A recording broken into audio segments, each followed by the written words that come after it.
अस्सलाम वालेकुम, मैं मोहम्मद आमिर और आप देख रहे हैं कि आपके सामने एक डिवाइस है डिजिटल कैलिपर। इससे पहले आपको पता है हमने एक सीरीज़ स्टार्ट की जिसमें लेंथ मेजरिंग डिवाइसेस हम डिस्कस कर रहे हैं। पहले हमने मैनुअल वर्नियर कैलिपर और मैनुअल स्क्रू गेज को डिस्कस किया हुआ है, उसका तरीका सीखा हुआ है, उनके एरर्स निकालना सब कुछ। तो जो मैनुअल डिवाइसेस होती हैं वो ज़रा सस्ती होती हैं लेकिन उनकी कैलकुलेशंस करनी पड़ती है।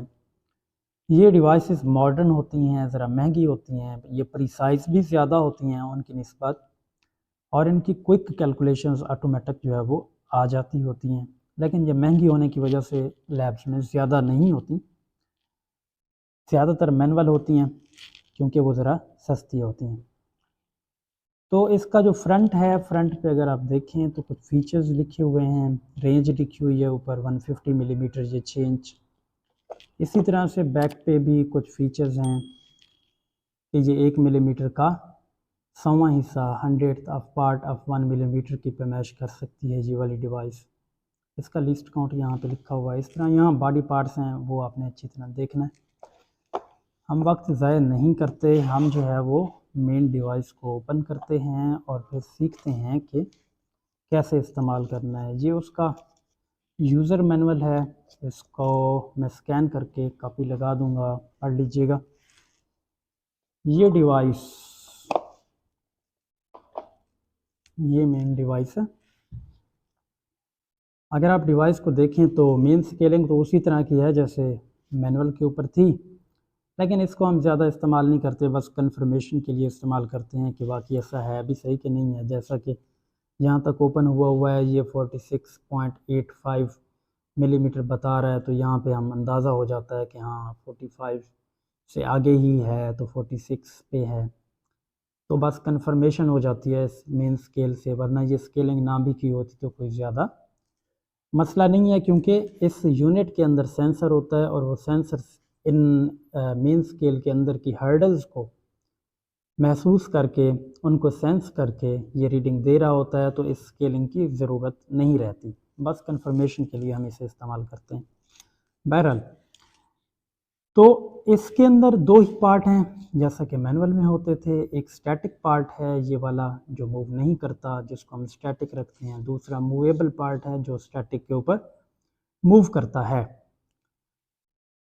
अच्छा जी, 4 हिस्से इसके ऐसे हैं जो इस स्टैटिक के 4 हिस्सों के साथ मिल जाते हैं जैसे ही हम इसे क्लोज करते हैं। कैसे?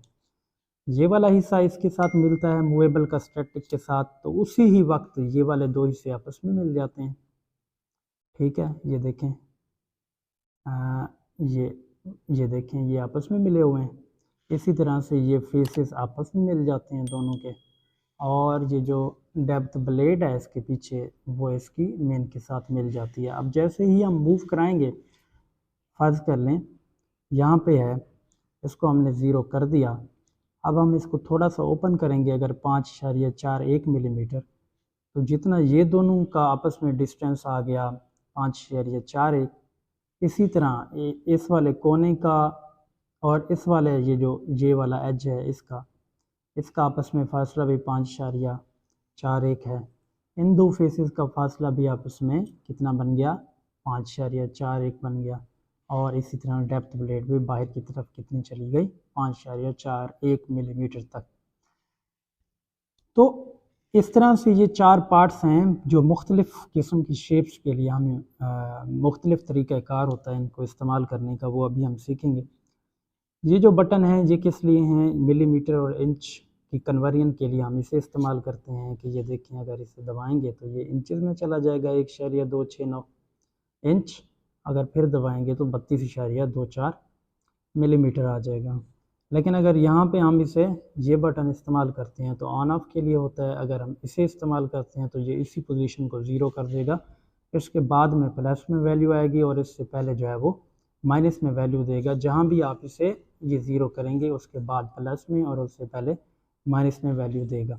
अगर यहाँ पे मौजूद है और हमने इसे ज़ीरो कर दिया तो उस वक्त ये रीसेट कंडीशन में मौजूद है। अब हम इस डिवाइस को इस्तेमाल कर सकते हैं। तो ये देखें जी, इन दो जाज़ को इस्तेमाल करते हैं एक्सटर्नल मेजरमेंट के लिए। एक्सटर्नल मेजरमेंट का मतलब है कि इसके बाहर वाले हिस्से से लेके इसके इस बाहर वाले हिस्से तक की मेजरमेंट। ठीक है, तो ये देखिएगा, ये ऐसे कुछ बाहर वाले हिस्से से लेके बाहर वाले हिस्से तक की जो मेजरमेंट है वो कितनी है, 76.42 मिलीमीटर। और इधर से देखें कंफर्म करने के लिए तो ऐसे ही है, मेन स्केल के ऊपर भी 76 पॉइंट समथिंग जो है वो मौजूद है। तो ये इसकी रीडिंग आ गई एक्सटर्नल। अगर हम इंटरनल लेना चाहें तो इंटरनल कितनी होगी, ये देखें इंटरनल रीडिंग कितनी है जी। इंटरनल रीडिंग है 69.40 मिलीमीटर या 41 मिलीमीटर। इसको फिक्स कर देंगे स्क्रू से तो फिर ये फिक्स हो जाएगा। तो ये कौन सी रीडिंग है, इसे अगर आप गौर से देखें तो ये इसके इंटरनल पार्ट से लेके इंटरनल पार्ट तक की रीडिंग है। कहाँ तक की, यहाँ से लेके, ठीक है, और यहाँ तक की रीडिंग है। अब अगर इसकी स्टेप मेजरिंग करें, मीन्स इसके इंटरनल पार्ट से लेके यहाँ से, ठीक है जी, इसके एक्सटर्नल पार्ट, इंटरनल से एक्सटर्नल की, तो वो ज़ाहिर बात है दरमियानी रीडिंग होगी, इंटरनल और एक्सटर्नल के दरमियान में ही आएगी। तो ये देखिएगा, यही 71.53 या 54 मिलीमीटर, ये इसकी इंटरनल से एक्सटर्नल तक की रीडिंग है। इसे स्टेप मेजरिंग कहते हैं। अगर हम इसकी जो है वो देखें कि डेप्थ कितनी है, डेप्थ मालूम करने के लिए हम इस डेप्थ ब्लेड को इस्तेमाल करते हैं।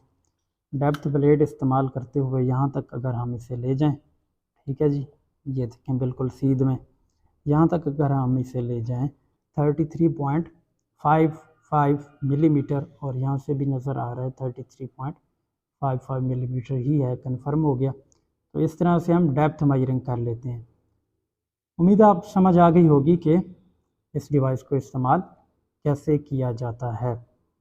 एक बात जो मैंने आपसे पूछनी है वो ये है, जिसका मुझे इल्म नहीं है, कि इंचेस मोड के अंदर जब हम जाते हैं और ये कर रहे होते हैं तो उस वक्त ये 5 का जो छोटा सा कॉर्नर में हिस्सा है ये ब्लिंक करता है। मैंने कोई ज़्यादा इसके बारे में जानता नहीं हूँ। अगर आपको पता हो, या तो ये बैटरी की कोई कैपेसिटी या बैटरी की पावर को बता रहा होगा, या फिर ये कोई लेंथ की मेजरमेंट से रिलेटेड कोई होगा। ठीक है, अगर किसी को पता हो तो ये कमेंट सेक्शन में बताइएगा। थैंक यू, अल्लाह हाफिज़।